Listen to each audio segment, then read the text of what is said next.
മനുഷ്യ ശബ്ദം നാം എല്ലാവരും കളിക്കുന്ന ഉപകരണമാണ്. ലോകത്തിലെ ഏറ്റവും ശക്തമായ ശബ്ദമാണിത്. ഒരുപക്ഷേ ഒരു യുദ്ധം ആരംഭിക്കാൻ കഴിയുന്ന ഒരേയൊരു ശബ്ദമാണിത്. അല്ലെങ്കിൽ ഞാൻ നിന്നെ സ്നേഹിക്കുമെന്ന് പറയുക. എന്നിട്ടും പലർക്കും അനുഭവമുണ്ട്. അവർ സംസാരിക്കുമ്പോൾ ആളുകൾ അവരെ ശ്രദ്ധിക്കുന്നില്ല. എന്തുകൊണ്ടാണ് നമുക്ക് എങ്ങനെ ശക്തമായി സംസാരിക്കാൻ കഴിയാം? ലോകത്ത് മാറ്റം വരുത്താൻ ഞാൻ നിർദ്ദേശിക്കാൻ ആഗ്രഹിക്കുന്ന നിരവധി ശീലങ്ങളുണ്ട്. അതിൽ നിന്നും നാം മാറേണ്ടതുണ്ട്. നിങ്ങളുടെ സന്തോഷത്തിനായി ഇവിടെ വിളിച്ചു കൂട്ടിയിരിക്കുന്നത് 7 മാരകമായ പാപങ്ങൾ സംസാരിക്കുന്നതാണ്. ഇതിൽ സമഗ്രമായ പട്ടികയാണ് ഞാൻ നടിക്കുന്നില്ല. ഈ 7 നമുക്കെല്ലാവർക്കും ഉൾപ്പെടാവുന്ന വളരെ വലിയ ശീലങ്ങളാണ് ഞാൻ കരുതുന്നു. ആരെങ്കിലും കുറിച്ച് മോശമായി സംസാരിക്കുന്ന ആദ്യ ഗോസിപ്പ്. ആരാണ് ഹാജരാകാത്തത്? അത് നല്ല ശീലമല്ല. ഞങ്ങൾക്ക് നന്നായി അറിയാം.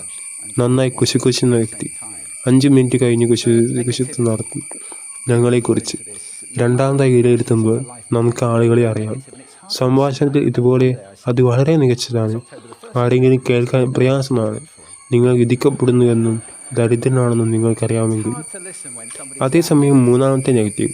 എൻ്റെ അമ്മയുടെ ജീവിതത്തിൽ അവസാന വർഷങ്ങളിൽ നിന്ന് നിങ്ങൾക്ക് ഇതിൽ തീരാം. അത് വളരെ നിഷേധാത്മകമായിരുന്നു. എനിക്ക് കേൾക്കാൻ പ്രയാസമാണ്. ഒരു ദിവസം ഞാൻ അവളോട് പറഞ്ഞത് ഓർക്കുക. ഇന്ന് ഒക്ടോബർ 1 അവൾ അത് ഭയാനകമല്ലെന്ന് എനിക്കറിയാം എന്ന് അവൾ പറഞ്ഞു. ആരെങ്കിലും അങ്ങനെ ചെയ്യുമ്പോൾ കേൾക്കാൻ പ്രയാസമാണ്. ഇത് UK ദേശീയ കളിയാണ്. എന്നാൽ യഥാർത്ഥത്തിൽ പരാതിപ്പെടുന്നത് വൈറൽ ദുരിതമാണ്. ഇത് ലോകത്ത് സൂര്യപ്രകാശം ലഘുത്വവും പരത്തുന്നില്ല. ഒഴികഴിവുകൾ നാം എല്ലാവരും ഈ വ്യക്തിയെ കണ്ടുമുട്ടിയിട്ടുണ്ട്. ഒരുപക്ഷെ നാം എല്ലാവരും ഈ വ്യക്തിയായിരിക്കാം.